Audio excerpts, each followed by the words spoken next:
सुनिए श्रीमद् भगवद गीता, कृष्ण और अर्जुन का अद्भुत संवाद। मृत्यु को लेकर अक्सर इंसानों में, मनुष्य में एक भय होता है, लेकिन जीवन है तो मृत्यु भी निश्चित है, तो ऐसे में भय क्यों? देखिए, ये जीवन के साथ ही मृत्यु जुड़ी है और जीवन के साथ मृत्यु का भय भी जुड़ा हुआ है।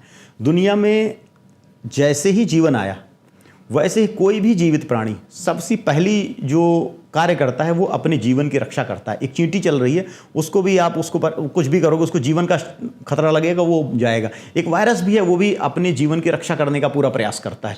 जीवन का लक्षण ही है कि अपने जीवन को लेकर उसकी रक्षा करने का प्रयास करना।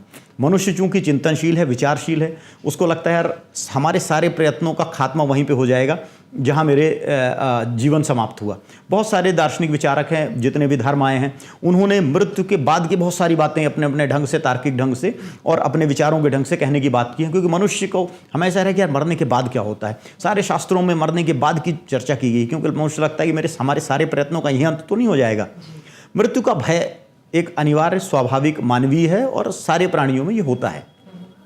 भगवान बुद्ध ने इस भय को लेकर विचार किया और एक रास्ता बतलाया कि किस तरह से इसको पार कर सकते हो। उससे पहले कठोपनिषद में यमराज ने नचिकेता को बताया कि मृत्यु के भय से कैसे पार जा सकते हैं। भगवान कृष्ण ने भगवद गीता में बतलाया कि मृत्यु के भय से कैसे पार जा सकते हैं, मृत्यु से कैसे पार जा सकते हैं। उसका सारांश ये है कि हम इस बात को समझ लें कि मृत्यु इस शरीर की हो रही है, मेरे मृत्यु नहीं हो रही है। मैं अपने आप को इस शरीर से जोड़ देता हूँ। मुझे लगता है मैं जा रहा हूँ, मैं आ रहा हूँ, मैं खा रहा हूँ, मैं पी रहा हूँ, ये मेरे भाई हैं, ये मेरे पिता हैं, तो मैं इस शरीर की संज्ञा देता हूँ, ये शरीर सहित ही मैं हूँ। जबकि यह शरीर एक हार्डवेयर है और मैं एक सॉफ्टवेयर हूँ। मैं इस शरीर के बाद भी जिंदा रहूँगा और इस शरीर के पहले भी मैं जिंदा था। ठीक है, यह शरीर मेरा एक बीच की अवस्था है। भगवान कृष्ण अर्जुन से कहते हैं, बहूनि में व्यतीतानि जन्मानि तव च अर्जुन। अर्जुन, मैंने और तुम दोनों ने बहुत सारे जन्म व्यतीत किए हैं। मुझ में और तुम में अंतर इतना है कि मैं उन सारे जन्म मुझे याद हैं कि मैं कब कब क्या क्या रहा हूँ, और तुम उन जन्मों को याद नहीं रखते। लेकिन याद न रहने से ऐसा नहीं है कि नहीं है। अगर हम अपने जीवन में ये पता लगा लें कि ये हमारे जीवन एक मध्य की अवस्था है, हम पहले भी बहुत सारे जन्म हमने लिए हुए हैं और बाद में भी बहुत सारे जन्म लेंगे, ऐसा विचार करने पर हमारे मृत्यु का भय कम हो जाता है, पहली बात। दूसरा, ऐसा मान लेने से हम चीज़ों को टेम्पोरल अवस्था में लेते हैं। जैसे कि आइंस्टीन ने बताया, भाई संसार सापेक्ष है, पूरा विश्व सापेक्ष है, कुछ भी निरपेक्ष नहीं। निरपेक्ष क्या है? विज्ञान नहीं, लेकिन दर्शन बतलाता है, धर्म बतलाता है कि निरपेक्ष जो है परब्रह्म है, वही निरपेक्ष है और सारी दुनिया उसी के सापेक्ष चल रही है। और हमारा यह जीवन, हमारा यह शरीर उसी परमपिता परमात्मा के सापेक्ष रूप में चल रहा है।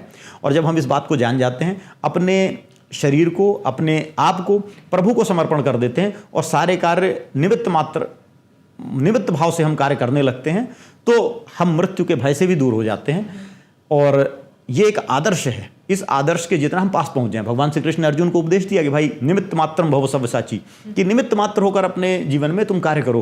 लेकिन फिर भी जब अर्जुन के पुत्र की, अभिमन्यु की उसमें मृत्यु हो गई, युद्ध में वीरगति को प्राप्त हुए, तो इन सारे भगवान कृष्ण के उपदेशों के बावजूद भी वह अत्यंत दुखी हो गए। उन्होंने व्रत ले लिया कि अगर मैं बदला नहीं ले लूँगा पुत्र का तो मैं आत्मदाह कर लूँगा।